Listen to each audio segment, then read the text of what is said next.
Tá gravando? Então foi.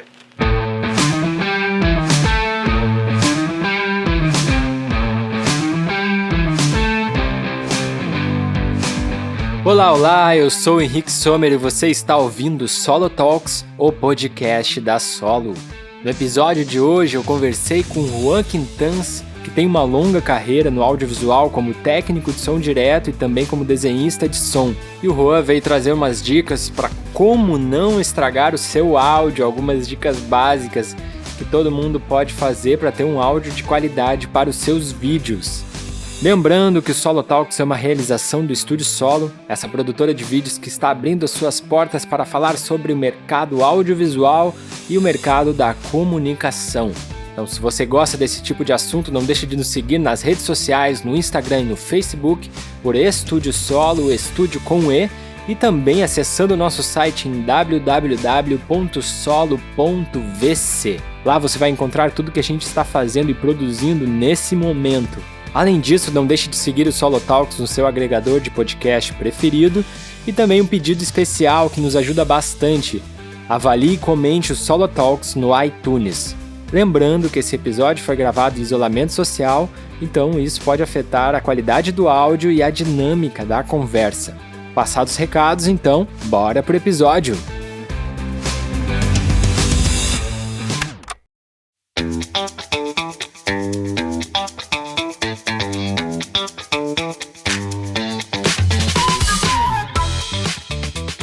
Bom, meu nome é Juan Quintans e eu trabalho com som mais focado para audiovisual, mas também já tenho feito outras áreas como show ao vivo, show de musical ou espetáculos. Também tenho feito rádio, tenho feito várias outras áreas, mas o meu foco maior é audiovisual, então acho que tenho bastante experiência ao longo de mais de 20 anos de profissão, quase 25. Acho que uma coisa que tu não falou também, que tu não é brasileiro, né? Acho que Que pena, porque eu estava tentando aqui fazer com que eu dê conta que eu não sou, mas eu não sou brasileiro, não sou naturalizado brasileiro. Estou morando no Brasil há uns quase 10 anos, 9 anos, e eu sou originário de uma região da Espanha que se chama Galícia. Uhum. Eu então sou formado pela Escola de Cinema e Audiovisual da Corunha e me especializei na área de som, em operações de som. Eu tenho também, como tu sabes, até porque tu foi aluno meu, experiência como professor de captação de som direto, de desenho de som e mixagem para audiovisual. Então, enfim, eu vim aqui a compartilhar principalmente o que seria mais uma base do trabalho de um profissional ou de um amador que queira realizar em casa ou em outros entornos, algum tipo de captação de som para assim completar o programa sonoro que estava pensado desde o início, não? Uma das coisas que eu gostaria de responder ou a gente tentar conversar um pouco é maneiras que a pessoa, me desculpe o termo, eu boto o bip depois, maneiras que a pessoa não o áudio. E existem ferramentas e coisas que a pessoa pode fazer e eu queria que tu comentasse, porque o que eu percebo é que muitas vezes, por falta de conhecimento, as pessoas soubessem um pouquinho mais, alguma coisa, entendessem de algumas ferramentas, elas teriam um áudio melhor. Sim, concordo contigo que é verdade, que mesmo dentro da ignorância, entre aspas, técnica, de muitos profissionais ou de amadores, enfim, de muitas pessoas que nos estão ouvindo, dá para, sim, dar umas dicas e umas bases para melhorar e ajudar a que essas pessoas, como tu bem falou, não o som. É verdade. O que é o básico? Vamos a pensar. O primeiro é captar o som, é gravar um som, né? Isso que é o primeiro que começa. Tem uma máxima. Não adianta. Se tu tem uma má gravação de som, depois, por muitas ferramentas que a gente tem, depois na pós-produção, na edição de som, softwares maravilhosos, plugins, por muito que melhorem as ferramentas, nunca vai ter o som que tu captou, nunca vai ter solução, nunca vai estar bem, nunca vai ser bom, nunca, jamais. É impossível. Se o som já está desde o início, vai estar depois. Claro que essas ferramentas, um bom profissional, um bom editor, vai tentar disfarçar, dar uma tapeada aqui, outra tapeada lá, para melhorar um pouquinho, mas não vai deixar salvar, de ser, né? Caca de la vaca. Então, temos que primeiramente nos preocupar por uma boa captação sonora, por uma boa gravação. O que pra ti, assim, é a primeira coisa que vem à tua cabeça, assim, que a gente tem que cuidar pra gente ter um áudio de qualidade? Primeiro, no caso da captação, da gravação, é ter um espaço, um lugar onde a gente, tanto externo como interno, onde a gente vai gravar isso que seja o mais adequado dentro das possibilidades. E escutar bem o lugar antes de gravar nada, para ver quais são os possíveis problemas de interferências sonoras que podem estragar essa nossa captação, essa nossa gravação. Por exemplo, vamos no caso prático. Henrique e o Juan estão fazendo um podcast à distância, né? Eu estou observando que tu está num quarto na tua casa. Aí tu, antes de começar agora o programa, me falou, tem que ser agora, Juan, porque consegui ter um momento de silêncio em casa.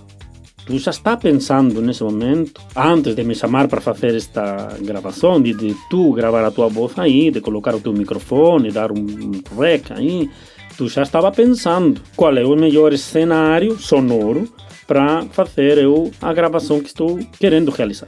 Ou eu estou vendo ali naquela esquina ali, na parede do fundo, nossos ouvintes não, mas podem imaginar, um quarto lindo, maravilhoso, paredes cor rosa do Henrique, onde que tem atrás, arriba tem um split, um ar-condicionado.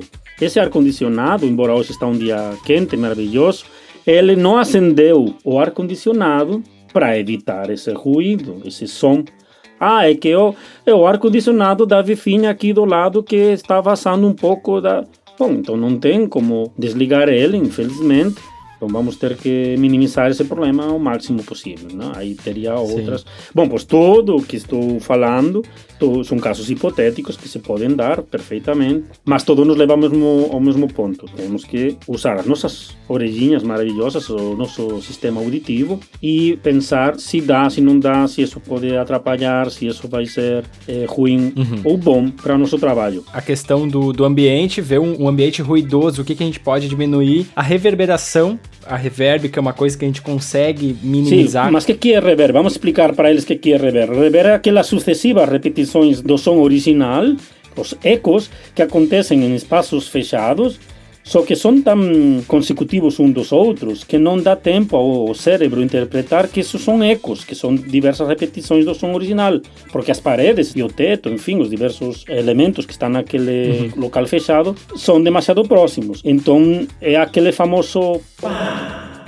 Nós, como profissionais, vamos a um lugar a gravar e tem uma reverb muito feia, enorme, que vem meio que mascarando, às vezes até atrapalhando o som, e fica feio, então fica amador. Então a gente tem que tentar ou ir para outro lugar.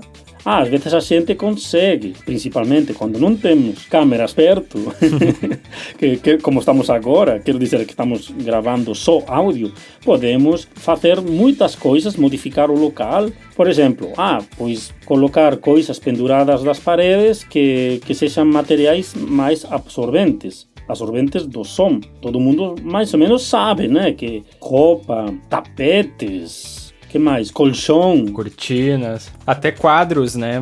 Na parede. Bom, um quadro que não tenha vidro, porque o vidro é altamente, enfim, reflexivo, não? Colocar também coisas, assim, objetos que poderiam ser, em princípio, que não fazem nada, mas podem fazer. Por exemplo, imagina, um sofá, uma poltrona. Sim. Pois tudo isso vai ajudar a minimizar esses ecos, enfim, essa reverb feia. Aquele típico som que a gente, quando está entrando no banheiro, por exemplo, a gente vai no banheiro, num lugar, numa cozinha que está toda cheia de parede com material altamente reflexivo, azulejos, né? Enfim, tudo isso dá para perceber perfeitamente, mesmo quando a gente fala com outra pessoa pelo telefone, ou enfim, poderíamos ficar aqui horas dando exemplos. Mas isso é a respeito, né, do tratamento acústico, mas também tem aquele problema do isolamento acústico. Claro. De novo, nesse exemplo de gravar algo numa casa, por exemplo, o que estamos fazendo agora, pois os sons que estão noutros apartamentos, enfim, outros sons que vêm da rua, os vizinhos, arriba. Bom, pois isso só se consegue com isolamento. Paredes mais grossas, menos janelas, quartos internos, né, interiores, quero dizer.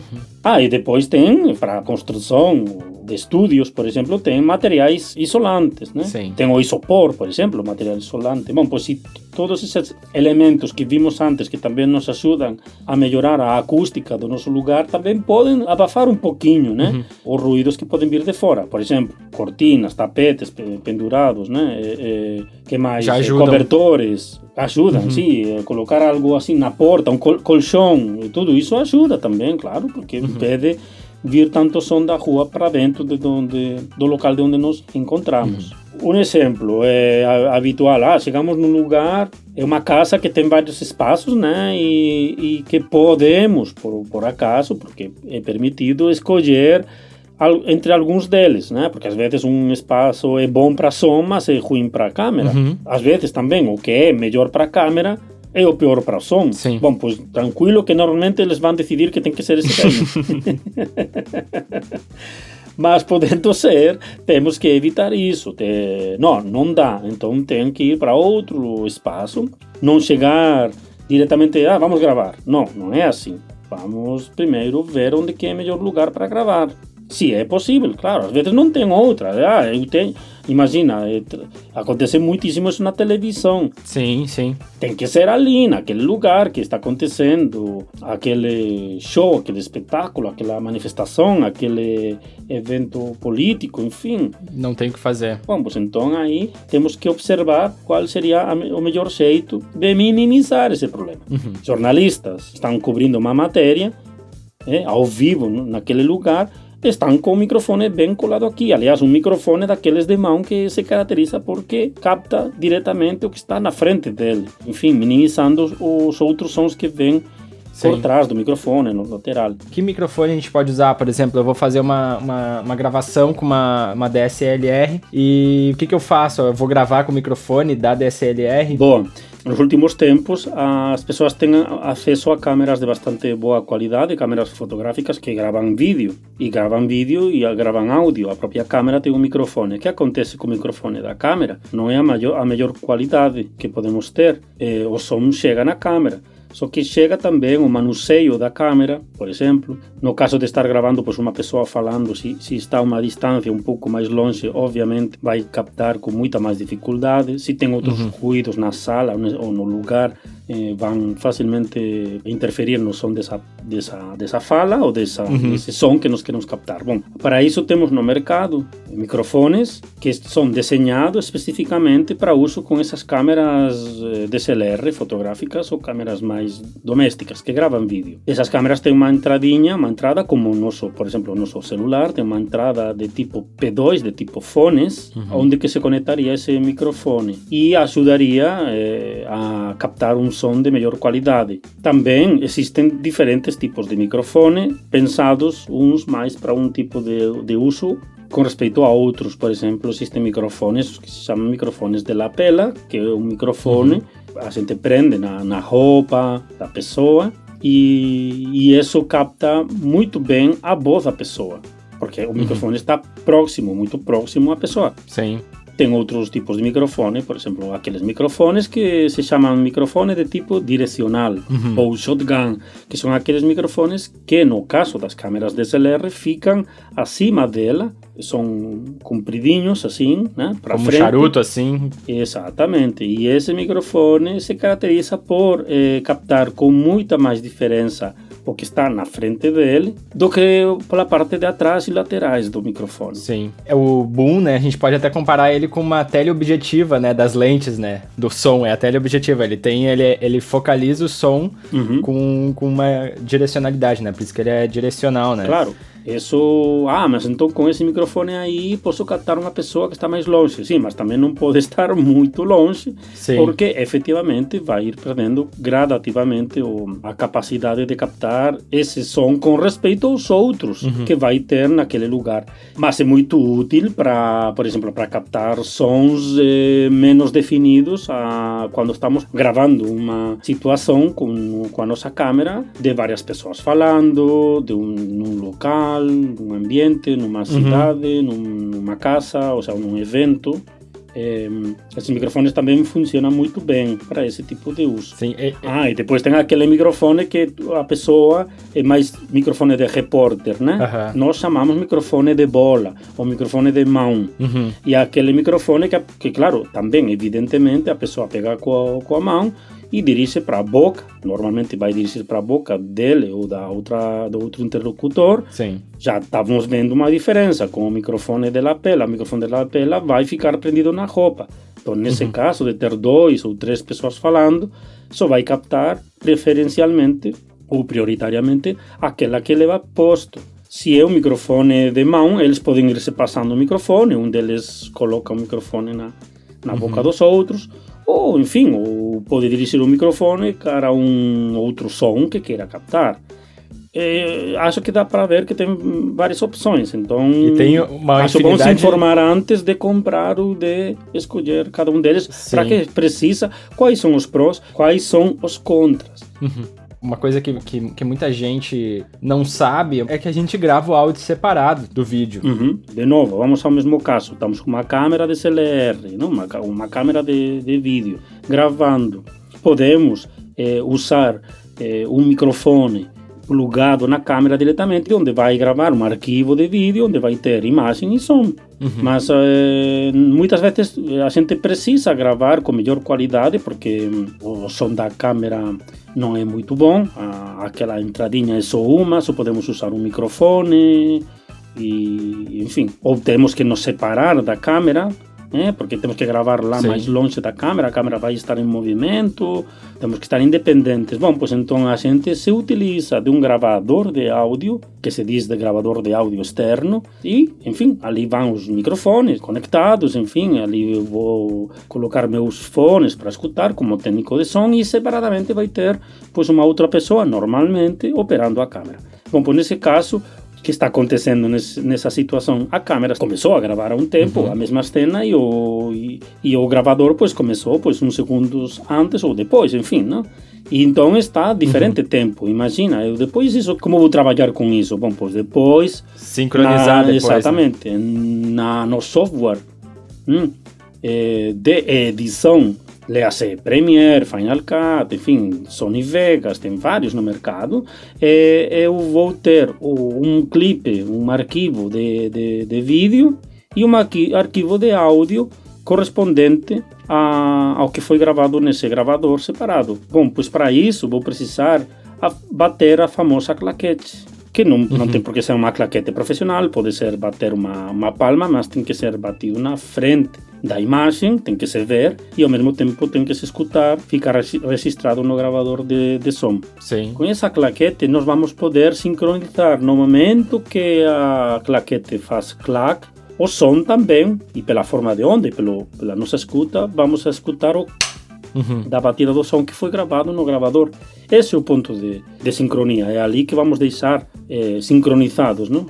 Também nesse software, alguns deles, ele mesmo vai fazer a sincronia. Sim. Mas provavelmente a maior parte dos nossos ouvintes que nos estão escutando agora, a maioria deles provavelmente gravarão tudo junto. É o mais fácil, né? Gravar diretamente na câmera, embora usando outros microfones externos diferentes da câmera, mas gravar tudo junto parece o mais óbvio e fácil, né? E eu acho que uma coisa que é bem importante também, que é que se a gente tem um cuidado, se a pessoa tem um cuidado, ela consegue minimizar vários problemas, que é cuidar o nível de gravação, os níveis. Sim, é importantíssimo, claro. Isso é o nível sonoro, que se mide em decibéis, e obviamente, quanto mais decibéis, mais forte é a pressão sonora, mais forte é o som, é o volume do som, quanto menos decibéis, menos forte. Qualquer equipamento que grave som, semi-profissional, profissional principalmente, vai ter algum tipo de medidor, de indicador gráfico, aquelas famosas barrinhas ou LEDs que nos indiquem a ausência e existência de som e quanto nível sonoro está chegando naquele equipamento. Nos equipamentos digitais, que são a maior parte dos equipamentos que hoje a gente vai trabalhar, a 99,9% são digitais, né? O celular, o gravador que eu estou usando aqui agora, o teu computador que tu está usando, as câmeras DSLR são gravadores de som digital, gravadores de áudio digital. E eles vão ter uns indicadores que vão desde menos infinito, menos infinito significa desde o mínimo de todo, ou seja, como se fosse zero, vai subindo, menos 60, menos 40, menos 20, menos 10, até o zero, que é o máximo. Olha só, o zero é o máximo. Como assim o zero é o máximo? Sim, em digital é assim. O zero é o máximo que a gente pode registrar sem ter distorção. Daí para baixo vai diminuindo o som. Até o menos infinito. Sim, a gente pode dar um exemplo do que é um som distorcido, né? Sim, podemos dar um exemplo de um som distorcido. Um som daquele que... Como uma guitarra elétrica. Sim. Aplicam distorções porque fica mais, enfim, mais bonito, desde o ponto de vista musical, do timbre da guitarra, usam distorções. E fica uma coisa assim, meio estridente, meio... né? É proposital no caso da guitarra. No nosso caso, que queremos gravar uma voz, provavelmente não vamos querer que isso aconteça. Então temos que evitar esse problema, de ultrapassar o máximo. Então a gente tem que deixar mais abaixo. Mas não podemos deixar muito abaixo, porque também temos aquele compromisso, que é não registrar muito baixo o som. Então temos que deixar mais ou menos, a minha orientação, quando os níveis estão batendo, aquelas luzinhas ou barrinhas estão se movimentando com o som, ir subindo, começar um pouco mais abaixo, ir subindo, até chegar um pouco próximos aos valores mais altos, mas sem chegar a ultrapassar o zero. Pode chegar até menos 6, até menos 10, tranquilamente, porque aí ainda tem uma margem de 10 decibéis, que no caso de que no momento tenha uma voz, uma fala um pouco mais alta que outra, não vai distorcer, porque ainda tenho essa margem fina de 10 decibéis. Isso só se aprende com a prática. Até porque de uma situação para outra vai modificar, né? E, por exemplo, eu tô ali regulando o nível e do nada um personagem, uma pessoa que eu tô entrevistando dá um grito. Então eu também tenho que prever esse momento de pico ali para também não passar esse zero, né? Com certeza. Tá tudo certo, é só tu baixar o volume da captação, baixar o ganho. E que tu vai ter um áudio melhor, muitas vezes. Ou vice-versa. De repente, estamos deixando ele muito baixo, é só subir um pouco. Claro. Sem ultrapassar o zero. E aí melhora, sim, claro que melhora a qualidade. Sim. Também pode ser que depois, na mixagem, na edição, o Henrique, que quem vai editar, o som bem gravado na captação, mas isso já é um outro programa, é outro problema. Por enquanto estamos falando de uma captação de qualidade, da melhor qualidade que podemos. E daí isso depois a gente entra nas questões de correção de áudio, né, que daí entra também os compressores, que a gente pegar e comprimir esse áudio para ele ter mais... Sim, volume e presença, mas isso, claro, isso aí já teríamos que dedicar só um episódio ou dois só a cada um desses elementos. É muita coisa, né? É muita coisa. O que é o melhor, gente? Contrate um técnico de som. É a mensagem melhor que eu posso dar agora nestes momentos. Calma que a conversa com o Juan ainda não acabou. No próximo episódio a gente vai falar sobre o som no audiovisual, sobre o som narrativo e sobre todas as etapas e profissionais envolvidos na produção de som para o cinema e para a publicidade. Você pode conhecer os trabalhos do Juan em www.juanquintans.wix.com/filmes ou seguindo o Juan nas redes sociais, no Instagram e no Facebook por Juan Quintans. Esse episódio teve apresentação e edição feitas por mim, Henrique Sommer, a pauta é minha e do Guilherme Horn e a arte de capa é da Giulia Boccesi. Para críticas e sugestões, nos escreva em contato@solo.vc. Solo Talks pede para todos ficarem em casa. Até a próxima!